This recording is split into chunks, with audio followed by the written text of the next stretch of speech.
Hello friends, Radhe Radhe. कैसे हैं आप सब? आशा करती हूँ आप सब अच्छे ही होंगे। हरि दर्शन यूट्यूब चैनल में आप सभी का स्वागत है। आज की वीडियो में हम बात करेंगे कि करवा चौथ कब है और करवा चौथ के पूजन का शुभ मुहूर्त क्या है, चांद निकलने का समय क्या है। तो चलो शुरू करते हैं आज की वीडियो। करवा चौथ का त्यौहार 13 अक्टूबर दिन बृहस्पतिवार को मनाया जाएगा। करवा चौथ के पूजन का समय शाम को 4 बजे से लेकर 5:58 तक रहेगा और चांद निकलने का समय शाम को 8:14 पर चांद निकल जाएगा। और इस वीडियो में करवा चौथ की कहानी भी सुनाऊंगी। एक साहूकार था, उसके 7 बेटे थे। सातों भाई बहन के साथ ही खाना खाते थे। एक दिन कार्तिक लगते ही करवा चौथ का व्रत आया। तब सारे भाई बोले कि बहन आओ खाना खाएं।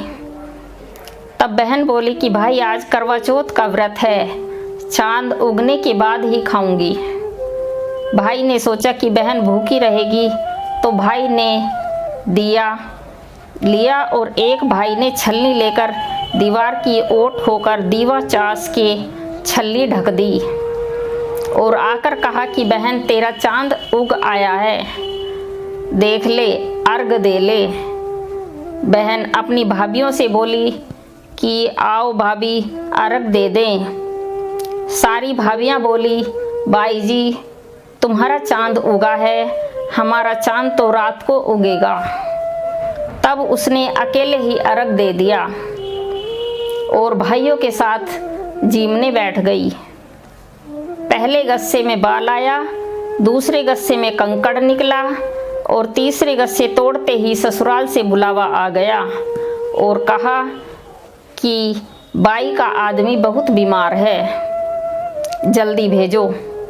जब माँ ने बहन के पहनने के लिए 3 बार बकुचा खोला, तीनों बार सफ़ेद कपड़े निकले। तब बाई को सफ़ेद कपड़ा पहनाकर ससुराल भेज दी और सोने का टका पल्ले बांध दिया और बोली कि रास्ते में कोई भी मिले उसके पैर छूती जाइयो और जो सुहाग का आशीष दे उसे सोने का टका देकर पल्ले की गांठ बांध लियो। बेटी से यह कहकर उसे विदा कर दिया। उसने रास्ते में जो मिले उसके पैर छुए। सबने यही आशीर्वाद दी कि सीली हो, सबीरी हो, बहुत बहुत भैया की बहन हो, अपने भाइयों का सुख देख। उसमें से किसी ने भी सुहाग का आशीष नहीं दिया। ससुराल में पहुंचने पर छोटी नंद खड़ी थी, वह उसके पैरों लगी तो वह कहने लगी कि सीली हो, सपूती हो, 7 पुत्रों की माँ हो, मेरे भैया का सुख देखे। यह सुनकर उसने तभी 7 गांठ बांध ली और सोने का टका नंद को दे दिया। अंदर गई तो सास ने पीढ़ा नहीं बिछाया और बोली ऊपर मरा पड़ा है, वहां जाकर बैठ जा। जब वह वहां गई तो उसने देखा कि उसका पति मरा पड़ा है। वह वहीं बैठ गई और उसे सेवन लगी। उसकी सास सारी बची कुची रोटी दासी को देकर कहती बहू बड़ी को रोटी दे आ। ऐसे होते होते मंगसिर की चौथ आई और चौथ माता बोली करवा ले भैंयों की प्यारी, करवा ले दिन में चांद उगानी, करवा ले घनी भूखी, करवा ले। तब वह चौथ माता को देखकर बोली कि माता तुम्ही ने उजाड़ी है, तुम ही सुधारोगी, मुझे सुहाग देना पड़ेगा। चौथ माता ने कहा पो की चौथ आएगी, जो मेरे से बड़ी है वो तुझे सुहाग देगी। इसी तरह पो की चौथ माता आकर चली गई। माघ की फागुन की चौथ आकर चली गई। चैत की, बैसाख की, जेठ की, आषाढ़ की, श्रावण की, भादों की, सारी चौथ यही जवाब देती गई कि अगली चौथ आएगी, उससे कहियो वह तुझे सुहाग देगी। पीछे असोज की चौथ आई। उस चौथ ने कहा कि तेरे पर कार्तिक चौथ नाराज है, उसी ने तेरा सुहाग लिया है और वही तुझे सुहाग देगी। उसका पैर पकड़कर बैठ जाइयो। यह कहकर वह चली गई। पीछे कार्तिक की चौथ माता आई। गुस्से में बोली, भैया की प्यारी करवा ले, दिन में चांद उगानी करवा ले, घनी भुकानी करवा ले, व्रत भंडनी करवा ले।